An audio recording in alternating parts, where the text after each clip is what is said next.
दिए में जो फूल बत्ती लगती है, गोल बत्ती लगती है, गोल वाली, ये बत्ती हमेशा कोई विष्णु भगवान की पूजन कर रहे हो, शिव जी की पूजन कर रहे हो, कोई अन्य देवता का अगर आप स्मरण कर रहे हो तो गोल बत्ती लगाई जाती है। भगवान के मंदिर में पूजन कर रहे हो तो गोल बत्ती लगाएं।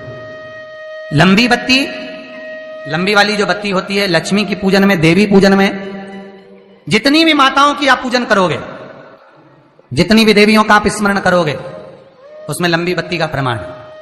पितरों की पूजन में लंबी बत्ती का प्रमाण है।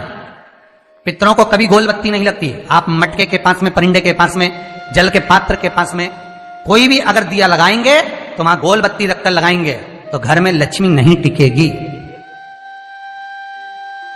कई लोग कहते हैं कि परिंदे के पास, मटके के पास में, पानी के स्रोत के पास में जहां जल भरते हैं, हंडा रखते हैं, टंकी रखते हैं, वहां पर मटके के पास बत्ती लगाओ, दिया लगाओ, पितर शांत रहेंगे। तो पितरों को शांत करो, मना नहीं है, पर दिया लगाने का नियम है कि पितरों को अगर आप दिया लगा रही हो मटके के पास, परिंदे के पास, या अमावस्या के दिन पितरों के लिए अगर दीप लगा रही हो तो गोल बत्ती अगर लगाओगी तो कार्य कभी सफल नहीं होगा।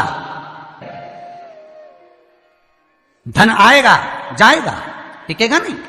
इसलिए पितरों के लिए अगर दिया लगाना है, पूर्वजों के लिए दिया लगाना है, पितरों के लिए अगर दीप लगाना है तो लंबी बत्ती लगाइए। लंबी बत्ती महाराज, लंबी बत्ती का प्रमाण हमारे यहां शास्त्र का, गोल बत्ती का प्रमाण। और सुंदर चरित्र कहा, यदि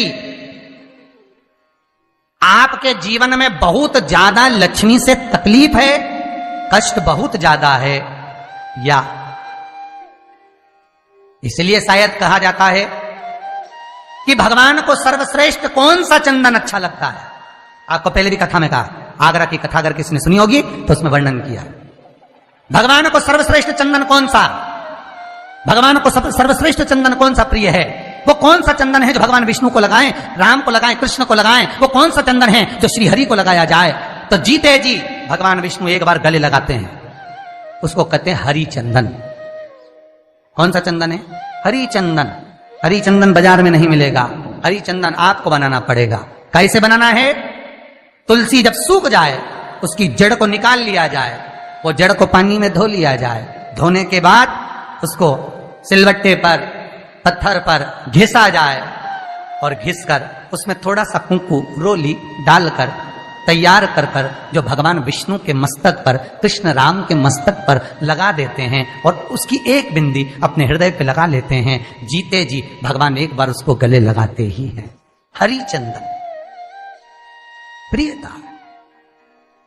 जैसे शिव महापुराण में रुद्र चंदन का भाव है, शिव महापुराण में रुद्र चंदन का प्रमाण दिया जाता है। अगर आपने लिंग पुराण पढ़ी हो तो उसका 5वां स्कंद अवश्य पढ़िएगा महाराज, और शिव महापुराण अगर पढ़ रहे हो तो उसका कुमार खंड पढ़िएगा, जिसमें रुद्र चंदन का प्रमाण है। रुद्र चंदन कैसा? रुद्र चंदन का प्रमाण कैसा? तो महाराज कहा, चंदन घिसकर, पीला चंदन घिसकर उस चंदन को 3 मुखी रुद्राक्ष पर लपेट लिया जाता। 3 मुखी रुद्राक्ष पर उस चंदन को लपेटा जाता। लपेटोगे उसके बाद उसको ऐसा गोल करोगे तो एकदम चिकना हो जाए, एकदम चिकना, ठीक है, एकदम चिकना हो जाए।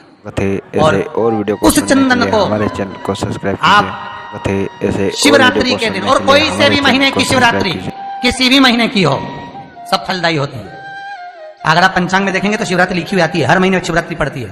किसी भी महीने की शिवरात्रि पर रुद्र चंदन, अर्थात जो चंदन का आपने 3 मुखी रुद्राक्ष में लेपन करा है, उसका गोला बनाया है, वो चंदन अच्छा मोटा मोटा कर लेना, अच्छा बढ़िया, ऐसा नहीं थोड़ा बहुत ही लगा, पूरा रुद्राक्ष दिखना नहीं चाहिए। पूरा लपेट कर उसको शंकर के शिवलिंग पर ले जाकर रख दीजिए, और फिर धीरे धीरे शंकर भगवान का जल अभिषेक करना प्रारंभ कर दीजिए। वो चंदन पूरा धीरे धीरे शंकर के शिवलिंग पर डलना चाहिए।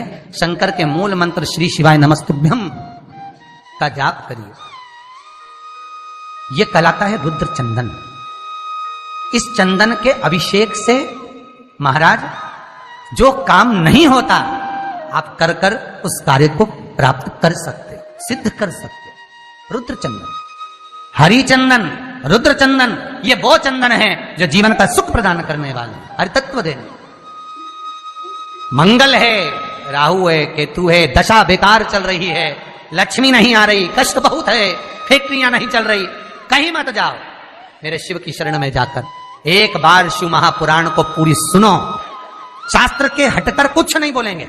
जो शास्त्र सम्मत है, स्कंद पुराण में, विष्णु पुराण में, नर्मदा पुराण में, लिंग पुराण में, शिव महापुराण में, भविष्य पुराण में जितनी जितनी बातें लिखी होती है उसको छाट छाट कर लेकर आते हैं, आपको बता देते हैं कि आप ये कर लो, उससे फायदा मिल जाएगा। कोई ज्योतिषी नहीं, कोई कुछ नहीं, बस केवल भजन करो, शंकर का अनुमोदन करो और विश्वास रखो शंकर पर, तो किसी को 1 रुपया देने की जरूरत नहीं पड़ेगी। भजन करो, विश्वास शंकर पर रखना, जन्म मरण और परण वो देगा, सुख वो देगा, समृद्धि वो देगा। जिसके घर में बहु रिद्धि सिद्धि हो, जिसके घर में अमोद और प्रमोद पोते हो, जिसके घर में शुभ और लाभ दरवाजे पर बेटे बनकर विराजमान होते हो, जिसके घर में स्वयं अखंड सौभाग्य देने वाली पार्वती हो, जिसके घर में लक्ष्मी देने वाली लक्ष्मी बेलपत्र के पेड़ के नीचे झाड़ू लगाती हो, जो स्वयं सरस्वती को स्वर प्रदान करता है वो शंकर है। जब सब कुछ उसके पास में है, कुबेर का खजाना वो चोर को दे देता है, जब सर्वस्वता उसके पास है, तो आप इधर उधर डोलते क्यों हो? क्यों डोलो? उस पर विश्वास रखो। वो शंभु, वो शंकर, वो त्रिकालदर्शी, वो कैलाशी, वो अविनाशी सुख देगा, आनंद देगा। पाने का तरीका केवल उसको रिझाओ। जो मंदिर आपसे दूर हो, जिस मंदिर में कोई नहीं जाता, जिस मंदिर में कोई दिया तक नहीं लगाता, उस मंदिर में तुम जाओ और उस मंदिर में एक दिन जाकर प्रकाश कर कर आना, एक बार दिया जला कर आना, मंदिर की सफाई कर आना, शंकर जी पे जल चढ़ाकर उनको स्नान कराकर, कोई पत्ती पेड़ पौधे के पास में तोड़ के चढ़ाया आना। 2-4 बार कर कर देखना कितना शांति, कितना धीरज, कितना आनंद, कितनी समृद्धि, कितनी लक्ष्मी मिलती है। तुम करोगे तुम्हारा पेट भराएगा, हम करेंगे हमारा पेट भराएगा। स्वयं करिए। तो ब्रह्मलोक के देवता ब्रह्मा हैं, वैकुंठ के देवता भगवान विष्णु हैं, और मृत्यु लोक का अगर कोई देव है तो वो महादेव है, केवल शंकर, केवल शिव, मृत्यु लोक का देव। अभी एक विचार करो, तुम्हारे घर में अगर थोड़ी सी तकलीफ आई तो सबसे पहले अमेरिका में लड़का रह रहा वो आएगा क्या? पूना में बच्चे रह रहे हैं वो आएंगे क्या? इंदौर में बेटी रह रही वो आएगी क्या? उज्जैन में कोई रह रहा है वो आएगा क्या? सबसे पहले वो आएगा जो तुम्हारे घर के पास होगा या घर के करीब में होगा, बिल्कुल लगा हुआ होगा या घर में होगा। अब आप कहां रहते हो? जितने लोग कथा सुन रहे हैं सही बताना, कहां रहते हो? पृथ्वी पर मृत्यु लोक में रहते हो। और पुकार किसको रहे हो? ब्रह्मलोक में। पुकार किसको रहे हो? वैकुंठ लोक में। पुकार किसको रहे हो? इंद्रलोक में। और जो घर के घर में रह रहा है, जो तुम्हारे पास में रह रहा है, जो मृत्यु लोक में रह रहा है, उसको तो बुला ही नहीं रहा। कई लोग कहते हैं मृत्यु लोक। कई लोगों की आदत है, पड़ोसन को तो खूब चाय पिलाएंगे, पड़ोसन की काकी के तो खूब पांव पड़ेंगे, पड़ोसन को तो चाय भी पिलाएंगे ना, इतना घूंघट रही ना, धो भी लगाएंगे, पड़ोसन को तो खूब प्रणाम करे, पड़ोसन को तो खूब नमन करे, पड़ोस की काकी के ना, मौसी के ना, चाची के ना, इनके ना उनके। और घर की सास को तो कभी पाँव नहीं पड़े, 30 त्योहार पे भी बस यही हाल है। जितना पड़ोसी है नहीं, जितना देवी देवता सबके तो धोख लगाए, सबके ने प्रणाम करे। और जो सास घर में बैठी है, महादेव जो मृत्यु लोक का देव है, इसके तो प्रणाम ही नहीं करे। तो किसी ने शंकर भगवान से पूछा, भोलेनाथ सब भगवान इधर, ये देवता का नाम, वो देवता का नाम, वो देवी का नाम, वो देवता का नाम सब ले, और तुमको तो कोई पूछे ही नहीं। शंकर भगवान बोले, भले नहीं पूछे, मरने के बाद तो मेरे पास ही आएगा।